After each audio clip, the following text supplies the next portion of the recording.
नमस्कार मित्रांनो.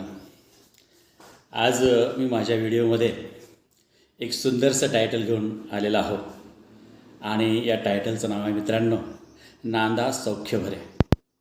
आता तुम्ही म्हणाल की बाबा हे टायटल कसं काय निवडलं तुम्ही आणि हे टायटल निवडण्यामागचा उद्देश काय आहे तुमचा. तर मित्रांनो असं आहे की आज विवाह का टिकत नाही. जेवढे की आपण या ठिकाणी लग्न होताना पाहतो तर ते का टिकत नाही हा प्रश्न आम्हा सर्वांसमोरच आहे.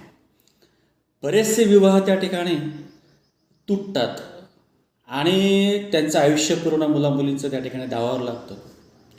आईवडिलांसमोर त्या ठिकाणी मोठा गंभीर प्रश्न निर्माण होतो.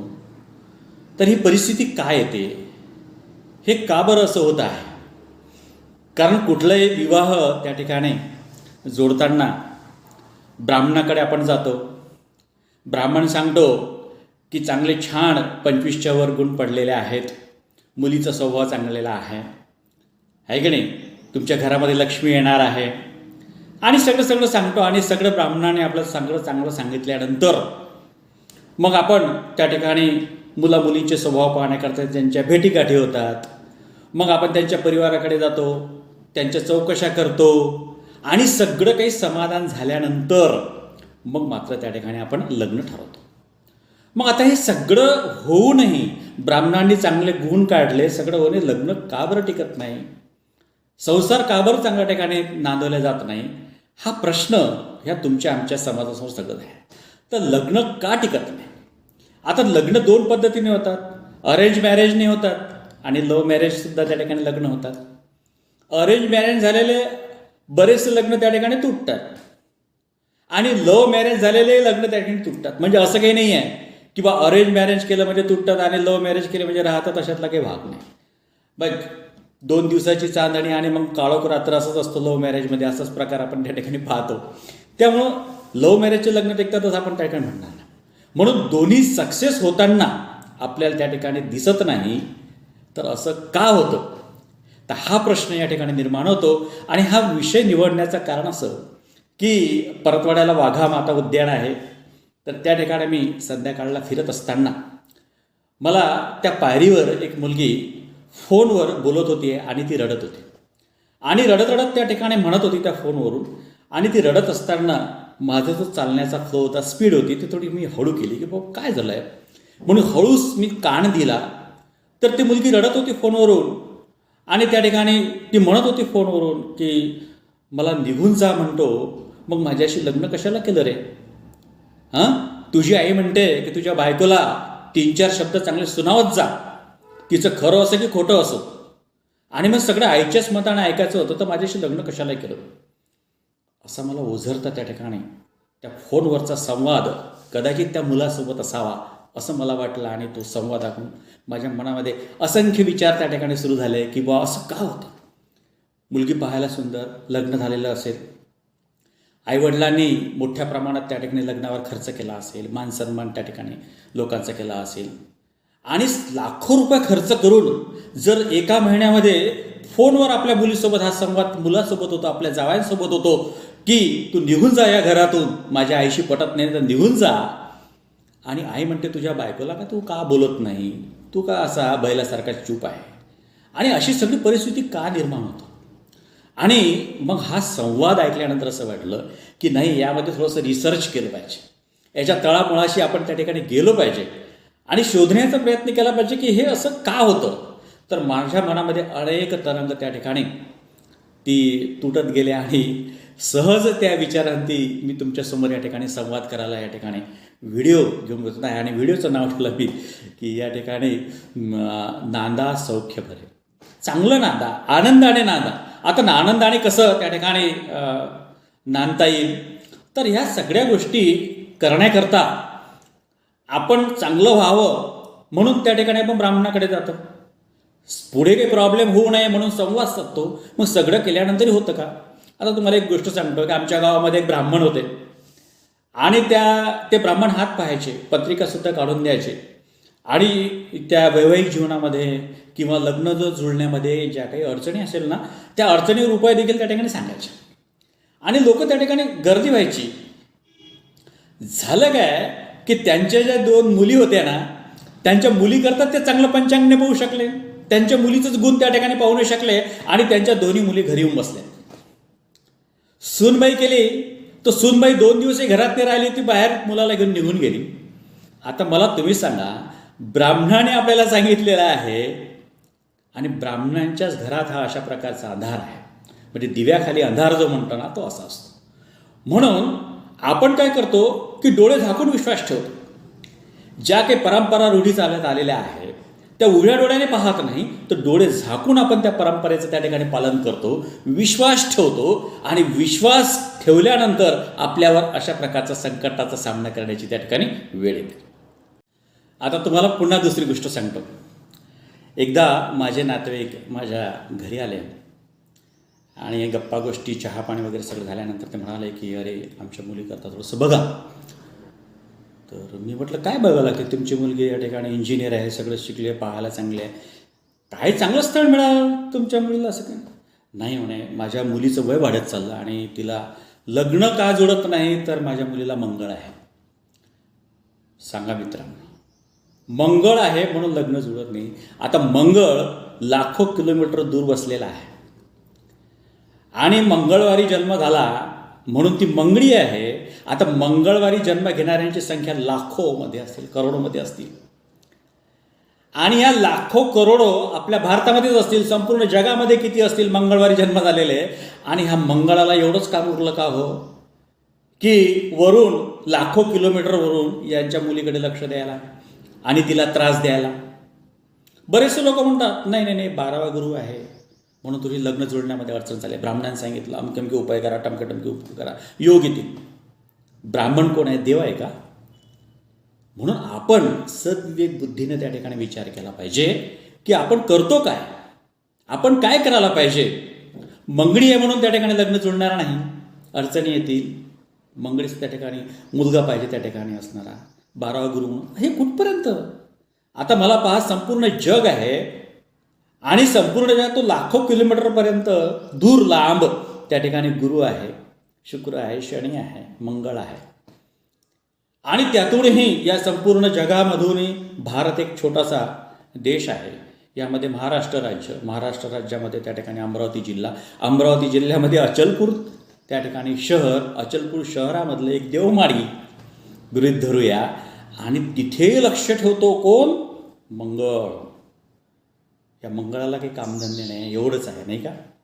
अहो, चंद्रावर माणूस चालला, लोक या ठिकाणी चंद्रावर चाललेले आहेत आणि आपण काय घेऊन बसलेलो आहोत इथे? म्हणजे आपण आपल्या स्वविवेक, आपल्याला जी ईश्वराने बुद्धी दिलेली आहे या बुद्धीचा वापर आपण करत नाही. ईश्वराने काय केलं की मनुष्याला बनवतानाच त्याला सगळं बुद्धी वगैरे देऊन टाकली आणि तुझं तू बघ अशा प्रकारचं केलेलं आहे. परंतु आपण काय करतो?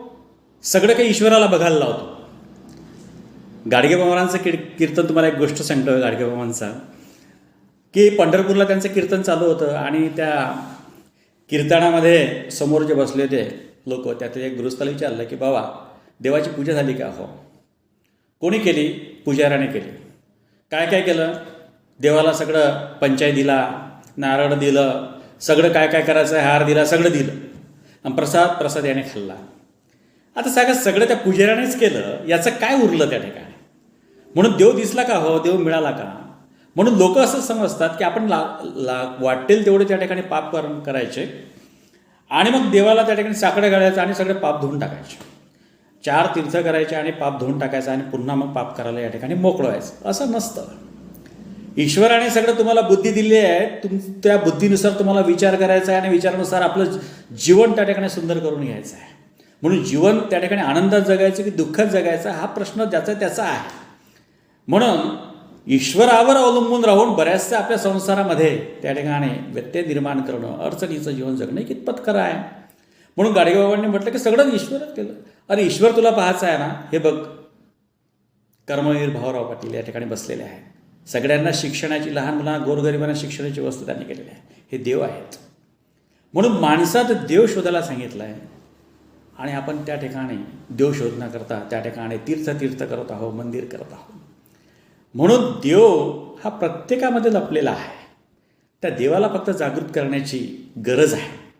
म्हणून त्या ठिकाणी चंद्रबळ नाही म्हणून आता हे त्या ठिकाणी लग्न जुळणार नाही, चंद्रबळ नाही म्हणून योग नाही, विवाहाचे योग नाही, हे सांगणं केलं. चंद्रावर आपण त्या ठिकाणी पोहोचलेलो आहोत.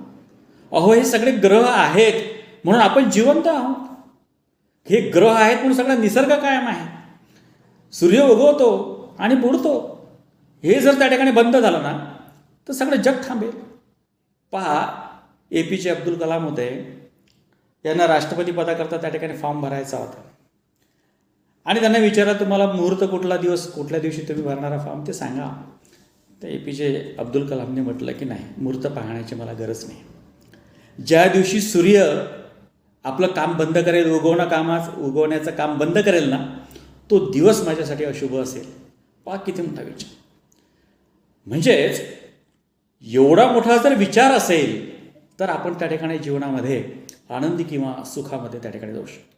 शिवाजी महाराजांचा जन्म झाला आणि त्या ठिकाणी निरोप पाठवला गेला महाराजांना की महाराज आपल्याला पुत्ररत्न प्राप्त झालेला आहे. जो त्या ठिकाणी निरोप देणारा होता त्याचा चेहरा मात्र प्रफुल्लित नव्हता. तर महाराजांनी विचारलं की बाबा काय झालं, एवढं पुत्ररत्नाची मला तू त्या ठिकाणी निरोप आणून दिला, चांगली गोष्ट त्या ठिकाणी सांगितली आणि तू कसा म्हणे, एक गोष्ट आहे महाराज, मुलगा पायल जन्माला. अरे असं काय म्हणे त्यामध्ये त्याच्यातमध्ये. अरे मुघलांचं या ठिकाणी राज्य जे आहे पायधुळीस मिळवण्याकरता तो पायल जन्माला आलेला आहे. पहा इतका मोठा विचार. आणि अशा प्रकारचा जर विचार त्या ठिकाणी असेल, पहा शिवाजी महाराज छोटं कल्पना नसेल केली की बा शिवाजी महाराज असं काही त्या ठिकाणी स्वतःचं साम्राज्य, मराठ्यांचं साम्राज्य उभं करू शकेल, पण झालं ना. म्हणून विचारामध्ये आणि स्वतःच्या आत्मविश्वास सामर्थ्यामध्ये किती बळ आहे यावर सगळ्या त्या ठिकाणी गोष्टी या ठिकाणी अवलंबून असतात. म्हणून अरेंज मॅरेज आणि त्या ठिकाणी पत्रिका पाहिली किंवा मग त्या ठिकाणी टिकून राहील असं काहीही नसतं. हे सर्वस्वी टिकण्याचं आपल्या विचारावर अवलंबून असतं. आपण जसा विचार करतो, आपण जशी तडतोड करतो, आपण जसं कॉम्प्रोमाइज करतो, यावर सगळ्या गोष्टी. म्हणून जीवन हे कॉम्प्रोमाइज आहे, तडजोडीचं आहे. ज्याच्याकडे तडजोड कॉम्प्रोमाइज आहे तो जीवनामध्ये आणि संसारामध्ये त्या ठिकाणी यशस्वी होतो. एक आमचे नातेवाईक होते आणि त्या म्हणाल्या की ब्राह्मणाने सांगितलं की नाही, या पत्रिकेमध्ये जर पाहिलं तर मुलीचा स्वभाव फार चिडचिडा आहे. आता मला सांगा, माणसाला जर त्रास दिला तर माणूस चिडेल ना. अहो कुत्र्याच्या शेपटीवर जरी पाय ठेवला तरी तो चिडेल ना. म्हणून चिडतो केव्हा, जेव्हा तुम्ही त्रास द्याल तेव्हा. आणि त्या पंचांगामध्ये लिहून ठेवलेलं आहे की मुलीचा स्वभाव चिडचिडा आहे. हे कितपत बरोबर आहे. म्हणून स्वतःच्या बुद्धीनं आपण त्या ठिकाणी विचार करायला पाहिजे. म्हणून त्या कुत्र्याच्या शेपटीवर पाय ठेवला तो चिडणार नाही तर काय तुम्हाला वेलकम म्हणेल, काय स्वारी म्हणेल का? नाही, होणार नाही ना असं.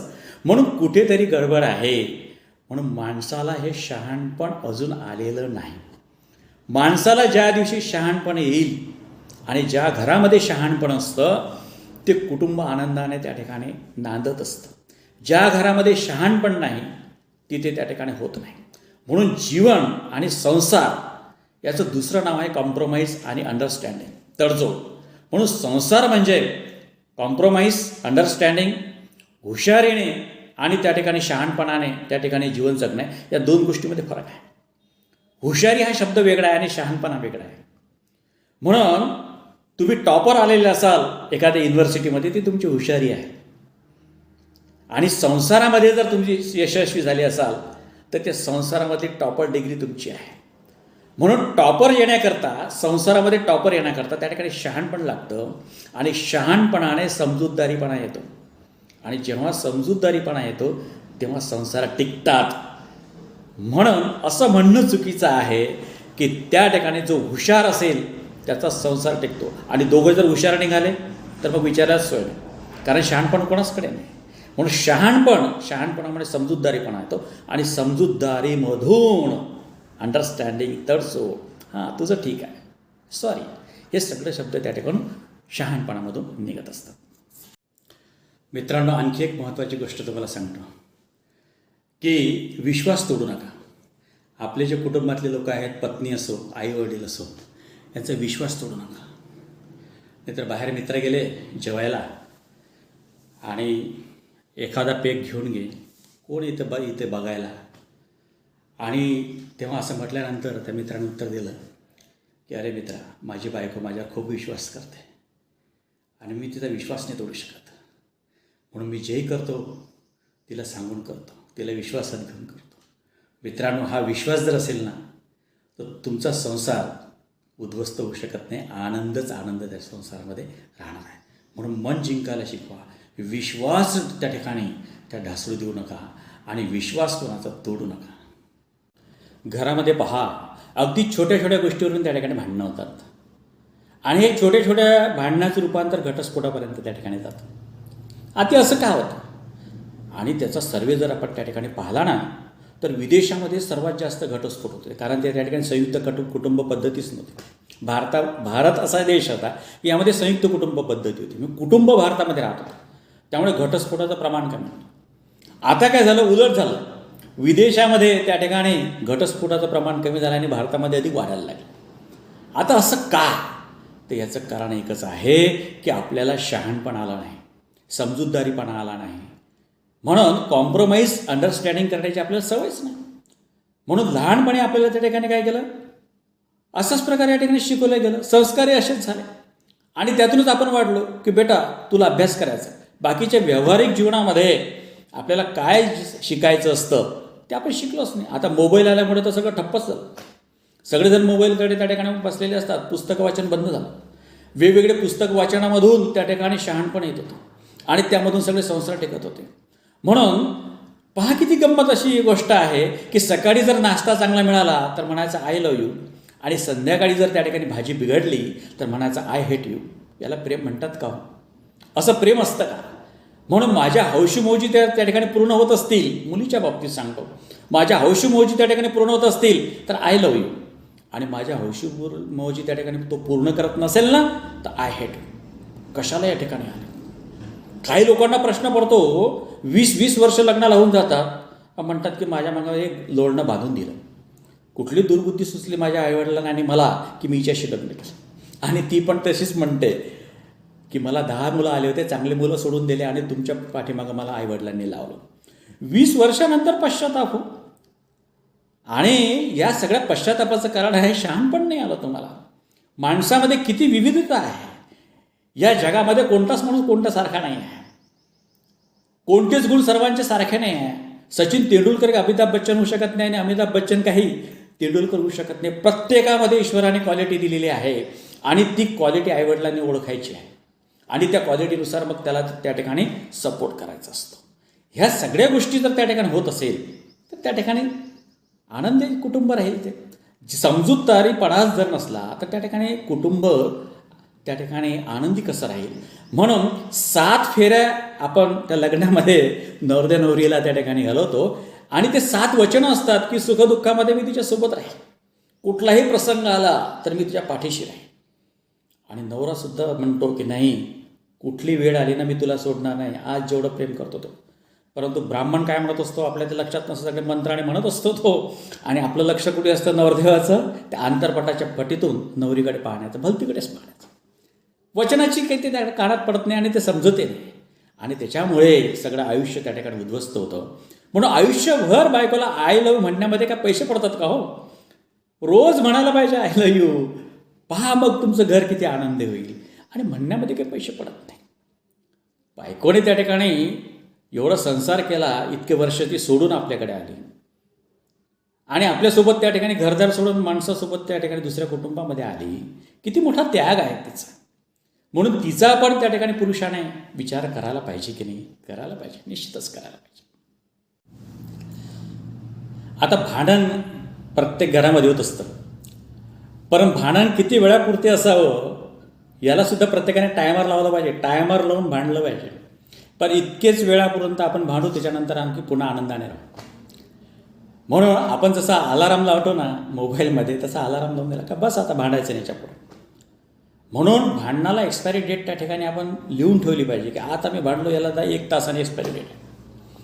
लोक 8-8 दिवस बोलत नाहीत नवरा बायको असून. परवा दिवसाच्या त्या काकू म्हणत होत्या की आमच्याकडे जे आहेत म्हणे ते सध्या गुस्स्यात आहेत म्हणे, 5-6 दिवस झाले बोलूनच नाही राहिले.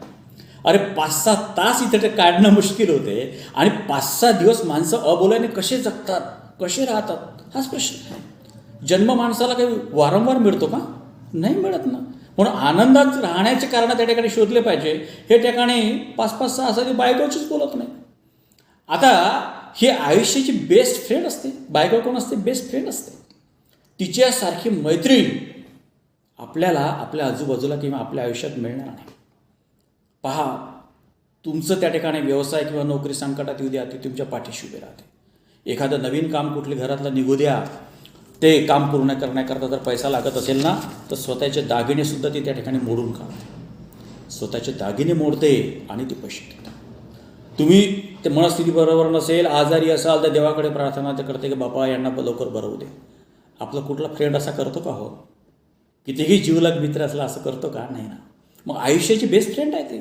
पण बेस्ट फ्रेंडसोबत जर तुम्ही अबोला करत असाल, तिच्याशी भांडत असाल, तर आपल्याला एवढं मोठं शिकून सवरून आपण मोठे विद्वान म्हणून या समाजामध्ये वावरतो, तर तुमच्यापेक्षा आणि आपल्यापेक्षा अज्ञानी कोणी नाही.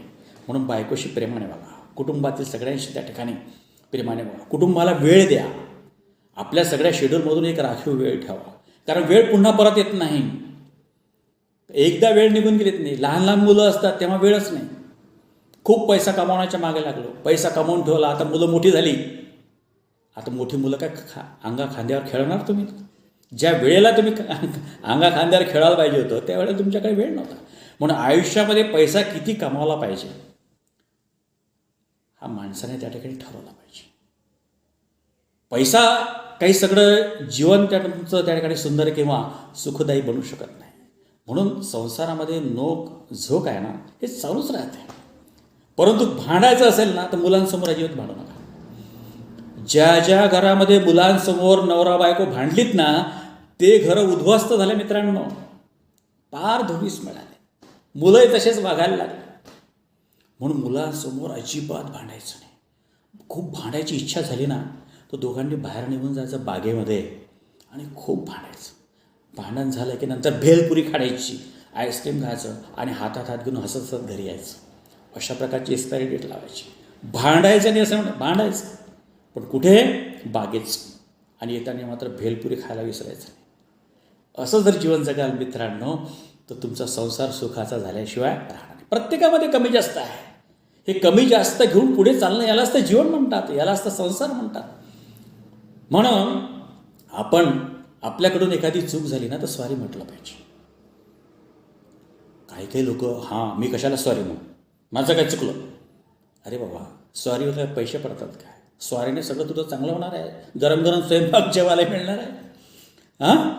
तुझं सगळं वातावरण घरातलं दूषित आहे हे चांगलं प्रफुल्लित होणार आहे. 2 शब्द बोल सॉरी आणि सगळं मोकळं हो. घरातलं वातावरण आहे आनंदाचं ठेव. हे सगळं तुझ्या हाती आहे. म्हणून एक गोष्ट तुम्हाला सांगतो, दोघं नवरा बायको जर भांडत असतील ना, महत्त्वाचं सांगतो, दोघं नवरा बायको जर भांडत असतील आणि भांडण झाल्यानंतर अबोला होतो आणि जो पहिल्यांदा बोलत असेल ना, तर समजायचं त्याचं खूप प्रेम आहे त्या आपल्या व्यक्तीवर. म्हणून बायको जर पुढाकार घेत असेल तर समजायचं बायकोचं नवऱ्यावर खूप प्रेम. नवरा जर त्या ठिकाणी पहिल्यांदा बोलायला लागत असेल तर समजायचं नवऱ्याचं बायकोवर खूप प्रेम. हे परीक्षा आहे मित्रांनो. म्हणून प्रेम जे आहे असं लपून ठेवू नका, त्याला उघड करा, त्याला प्रदर्शित करा. प्रेम तुम्ही मोकळं दाखवा, तुमचा संसार आनंदाचा झाल्याशिवाय राहणार नाही. मित्रांनो, शेक्सपियर म्हणतो की आयुष्य हे एक नाटक आहे आणि या नाटकामध्ये प्रत्येकाला पार्ट त्या ठिकाणी वेगवेगळे मिळालेला आहे. म्हणून जो पार्ट आपल्याला मिळालेला आहे ना, ती भूमिका चांगल्यात चांगली कशी ओढवल्या जाईल याचा प्रयत्न प्रत्येकाने करा. आपलं काय, दुसऱ्याच्या भूमिका जे असते ना त्याच्यामध्येच नाक खूप असतं आणि त्याच्यानंतर मग आपली भूमिका तयार करतो. असं नाही, आपल्याला जी भूमिका मिळाली आहे ती अत्यंत चांगल्या रीतीने पार पाडा. दुसऱ्याच्या भूमिकेकडे लक्ष देऊ नका, तरच तुम्ही सुपरस्टार व्हाल. आपल्याला काय असतं, हा असा वागून राहिला ना, मी असं वागेल, आता तुला बघून घेईन, तू पुढे लक्षात ठेवतो, मी हात दाखवून देईल तुला, आता पाहून घेतो म्हणा. अशा प्रकारचे शब्द आपण टाकतो. आणि असं केल्यामुळे काय होतं की ईश्वराने जी आपल्याला भूमिका या ठिकाणी करण्याकरता पाठवलेलं आहे ते भूमिका आपण करतच नाही, ते भूमिका करत नाही. म्हणून आपलं जीवन त्या ठिकाणी सुखदायी होऊ शकत नाही. म्हणून प्रत्येक टप्प्यावर प्रत्येकाची भूमिका ठरलेली आहे. म्हणून जेव्हा मुलगा शाळेत जातो, अंगणवाडीमध्ये जातो, अंगणवाडीमध्ये सोडून देते त्याची आई, परंतु अंगणवाडीमध्ये सोडताना तो आईचं बोट सोडत नाही. मग मोठ्या बळजबरीने ते शिक्षिका घेऊन आतमध्ये जाते. मुलगा लहानाचा मोठा होतो, शिकून सवरून एखादा मोठ्या नोकरीवरून अधिकारी बनतो, लग्न होतं, बायको येतं. बायको आल्यावर काय म्हणते, त्या मुलासोबत आई कशी वागते? अरे तो मोठा झालेला आहे, त्याचा हात तुम्ही आता सोडून द्या. त्याचा हात सोडायला तयार होत नाही आई. तू बैल झाला, बायकोचा भाड्या झाला. पहिल्यांदा सगळं माझंच ऐकत होता, आता बायकोचंच ऐकतो, बायकोच्याच म्हटल्याने करतो. अरे तुमचा पाठ तेवढाच होता ना. त्या पाठ नंतर पहिल्यांदा बोट धरून तुमचं चालत होता, आता तो तुमचं बोट सोडून द्या तुम्ही. त्याला त्याचं जीवन जगू द्या, त्याला संसार करू द्या आनंदाने. आणि असं जर करू देत नाही तुम्ही, तर त्याचा संसारसुद्धा तुम्ही त्या ठिकाणी मातीमोल करणार आहात.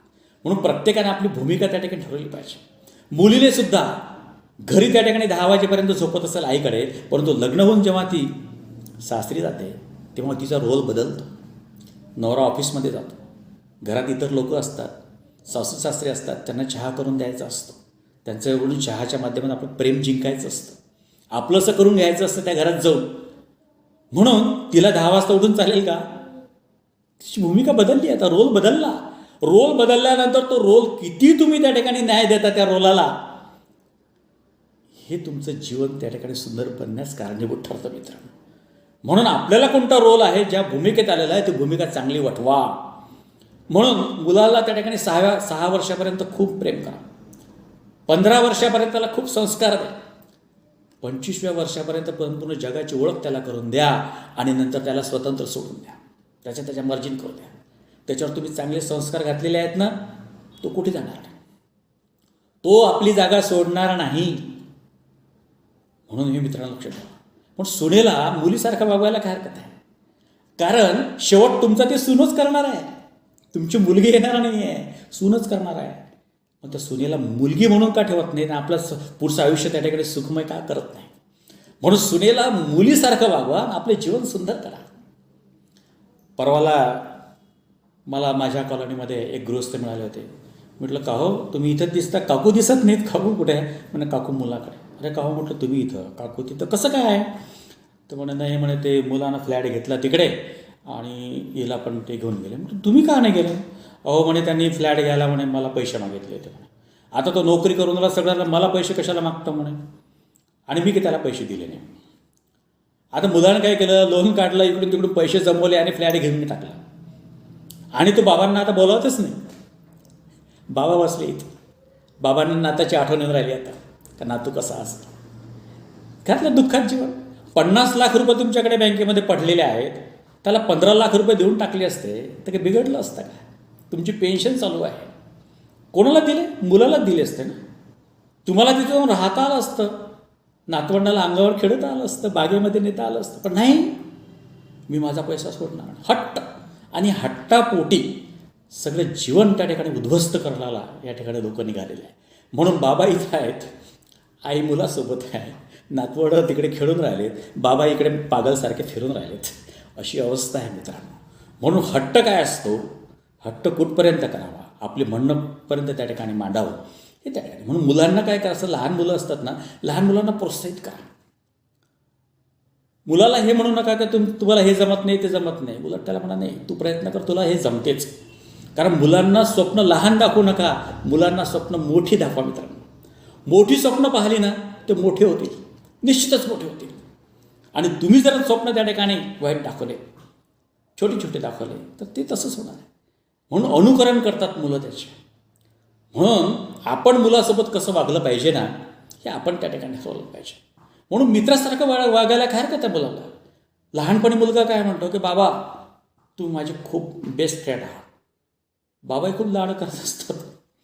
आणि मग तो पुन्हा कॉलेजपर्यंत त्या ठिकाणी शिक्षण घेतो आणि मग त्याच्या गरजा वाढतात. मग बाबा म्हणतो हे कशाला पाहिजे, मोबाईल कशाला पाहिजे, गाडी कशाला पाहिजे, हां किती फी. व्यवस्थित बोला ना, त्याला समजून सांगा. गाडी केव्हा घ्यायची त्याला सांगा. तुमच्याकडे पैसे नाही आहेत, उद्या कसं देऊ आपण तडजोड करू ते त्याला समजून सांगा. असं रागवण्याचं काय कारण आहे? आणि यामुळं काय होतं, तुमची जी फ्रेंडशिप आहे ना, ही फ्रेंडशिप खतम होऊन जाते. म्हणून सुरुवातीला मुलगा म्हणतो की बाबा माझे बेस्ट फ्रेंड आहे, आणि नंतर कॉलेजमध्ये जातो तेव्हा घरी आल्यानंतर आईला विचारतो हिटलर जेवले का, हिटलर घराच्या बाहेर गेले का, कुठे हिटलर, म्हणजे तुम्हाला उपाधी हिटलरची मिळते. मित्रांनो, म्हणजेच सुरुवातीला चांगले बाबा आज कसे वाईट ठरतात. कशामुळे झालं? तुमच्या वागण्यामुळे झालं. तुम्ही मुलांशी तशा प्रकारचं चांगलं बोलले असते तर हा प्रसंग उद्भवला नसता. म्हणून मुलांना सोपं दाखवा, मुलाला बोलतं करा. एक गृहस्थ होते आणि ते रोज तिथे घेऊन जायचे आजोबाला फिरायला.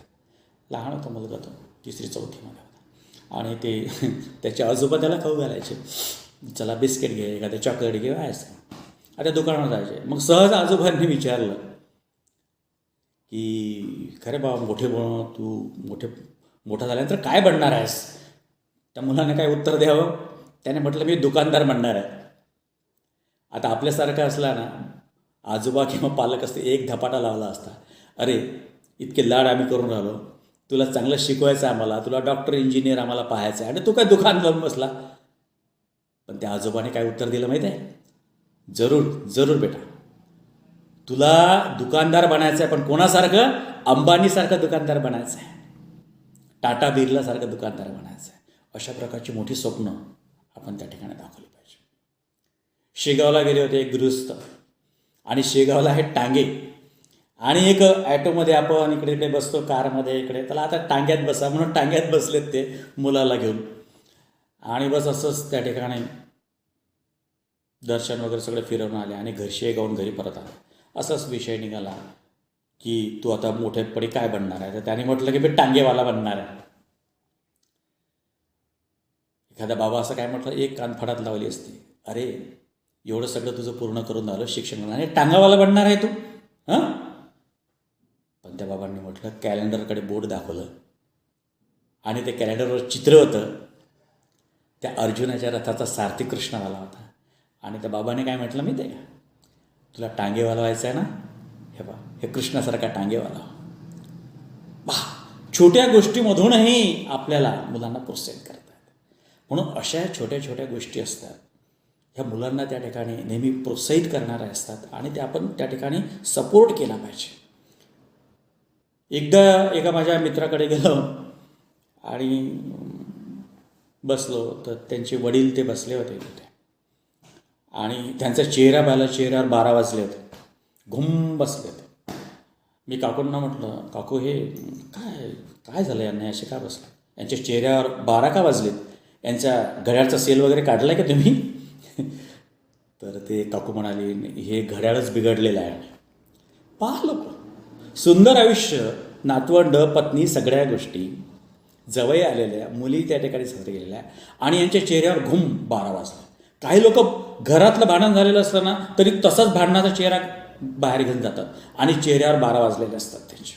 मी असे पण अधिकारी पाहिलेत की काही लोकांसोबत खूप हसायचं, आणि काही लोक गेले की चेहऱ्यावर 12 वाजायचे.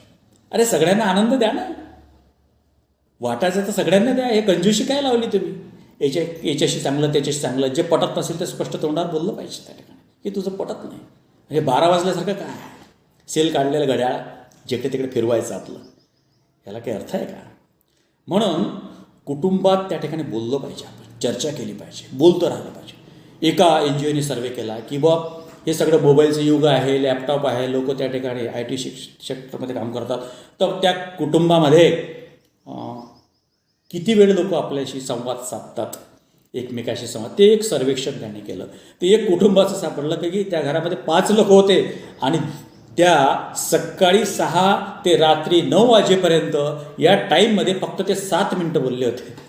सांगा, 7 मिनटं, बाकीच्या वेळ गप्प. ऑफिसमध्ये सुद्धा लोक बोलतात आणि हे घरात गप्प. काय बोलणंच आपल्याला काय आहे की बोलण्यातून जो आनंद मिळतो, संवादातून, ते आपण शिकलोच नाही. हे लोक कसे काय त्या ठिकाणी चूप राहतात, हे तर अजूनपर्यंत न उघडलेलं कोळा आहे. म्हणून माणसं अबोल झालेली आहेत. घरामध्ये चित्र पहा, प्रत्येकाच्या हातामध्ये मोबाईल आहे, कोणी लॅपटॉपवर बसलेला आहे, कोणी सिरियल पाहून राहिला आहे, कोणी कोणाचं बोलायला तयार नाही. संवाद खतम झालेला आहे. सगळं पाहणं. आपल्याला ऐकायला शिकवलंच नाही, आपल्याला वाचायला शिकवलं नाही. प्रत्येक घर असं असलं पाहिजे की त्या घरामध्ये एक छोटीशी लायब्ररी असली पाहिजे, पुस्तकाचं कपाट असलं पाहिजे. तर पुस्तकाच्या कपाटानं काय होतं माहीत आहे का? पुस्तकं वाचली की शहाणपण येतं, आणि शहाणपणातून समजूतदारीपणा येतो, आणि समजूतदारीमधून अंडरस्टँडिंग, कॉम्प्रोमाइज, हे सगळ्या गोष्टी आपल्याला शिकायला मिळतात. आजकाल हे पुस्तकं बंद झाले. म्हणजे ज्या घरात नाही कपाट ते घर झालं आहे पूर्ण सपाट, असं म्हणायला काही हरकत नाही आहे.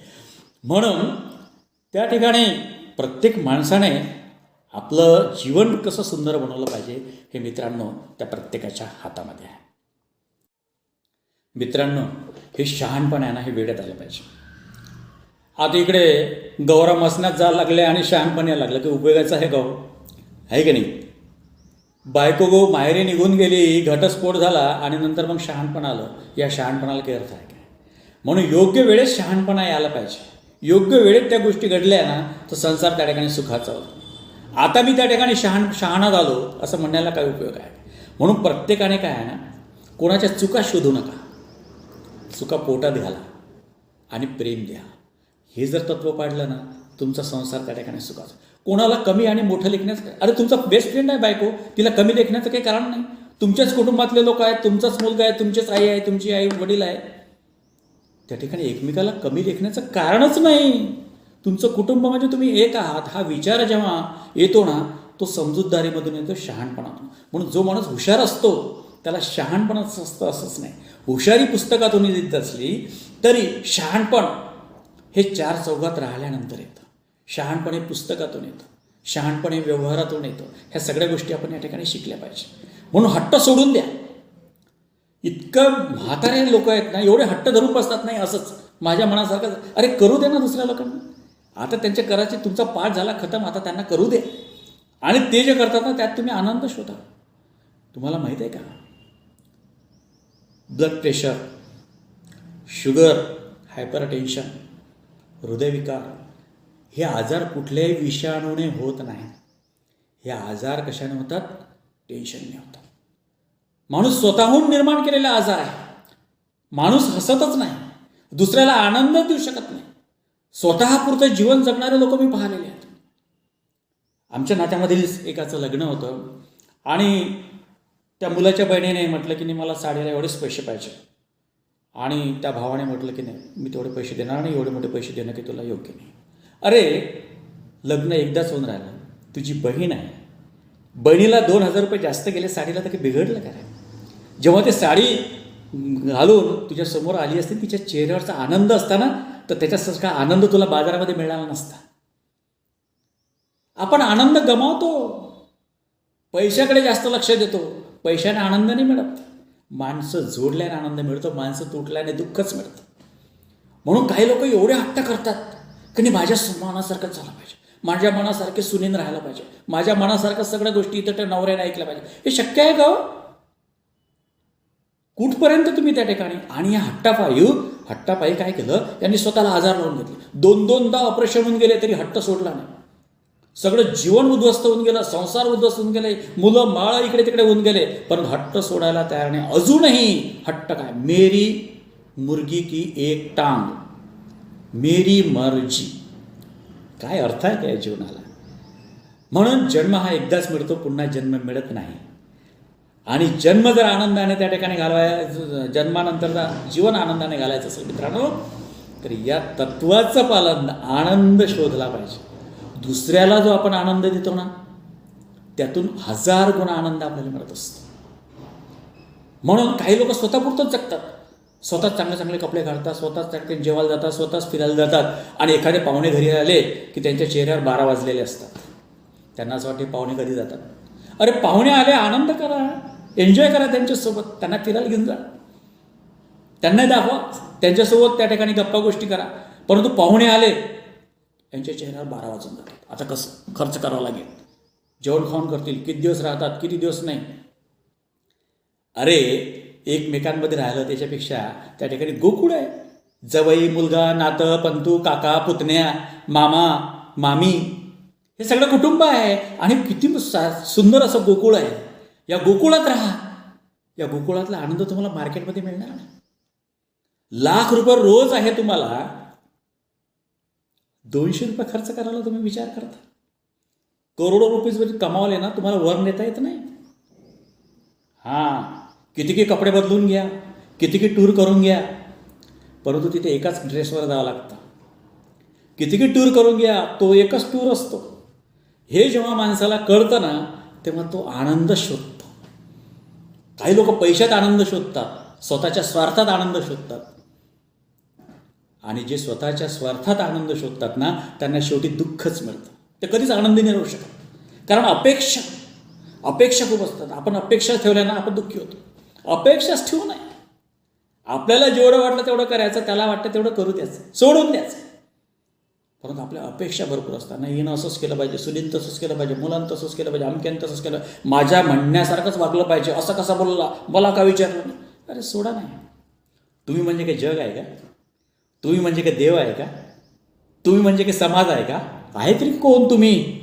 हां, 4 भिंतीत कुत्रं तुम्हाला विचारत नाही, स्वतःची बायको विचारायला तयार नाही तुमची. काय मिळवत आहे तुम्ही? काय मिळवत आहे आयुष्यामध्ये? सोडा हा सगळा अहंकार, त्यागा अहंकार आणि आनंद शोधा. दुसऱ्याला जेवढा तुम्ही आनंद द्याल तेवढं तुम्हाला आनंद मिळो. तुम्ही करून पहा हा प्रयोग. दुसऱ्याचा एखादा त्या ठिकाणी मदत करा, एखाद्याचं समाधान करा, एखाद्याच्या घरी जाऊन चांगल्या 4 गोष्टी करा. चांगल्या चुगलखोरपणा नका करू, चांगल्या गोष्टी करा आणि पहा आनंद मिळतो. म्हणून दुसऱ्याला हसवलं की आपल्याला अजून हसू येतं आणि ईश्वरही आपल्याला हसवतो.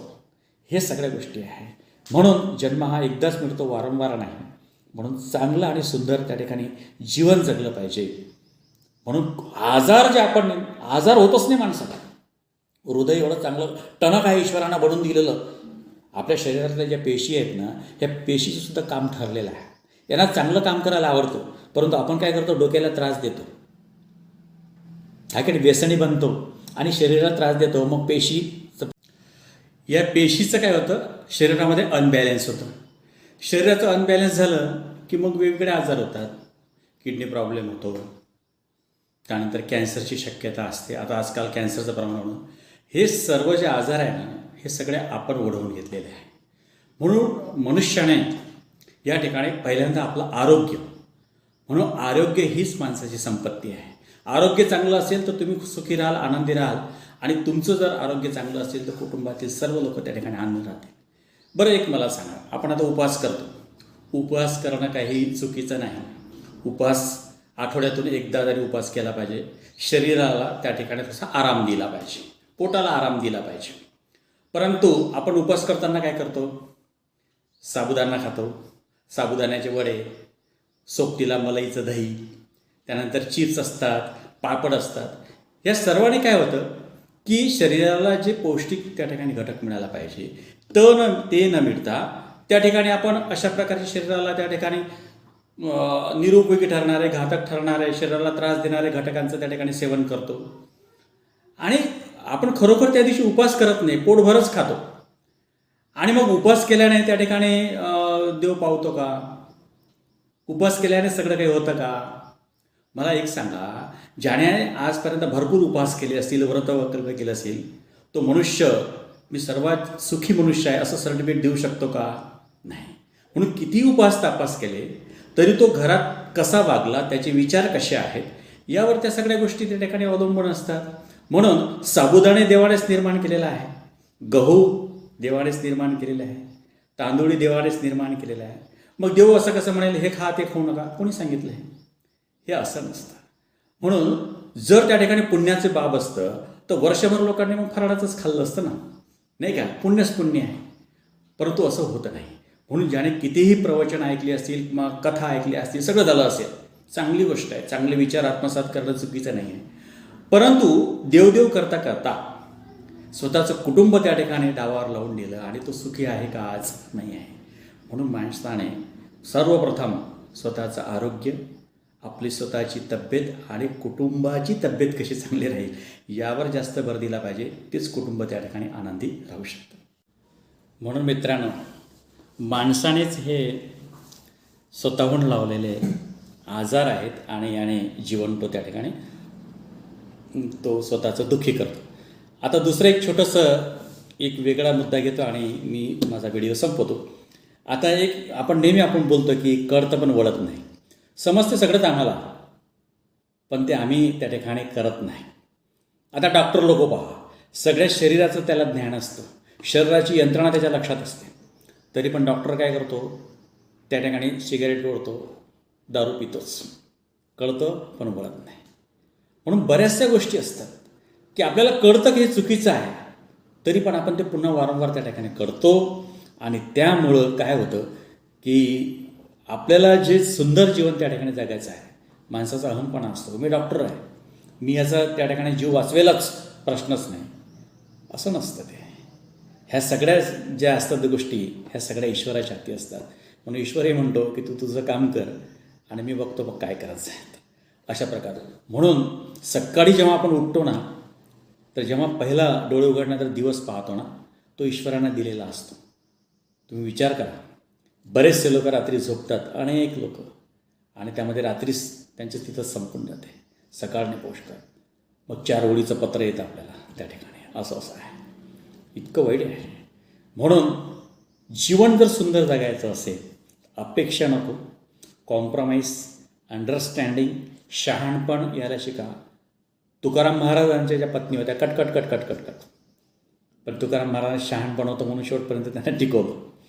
म्हणून टिकवायचं असेल ना, तर शहाणपण तुम्हाला आणावं लागेल.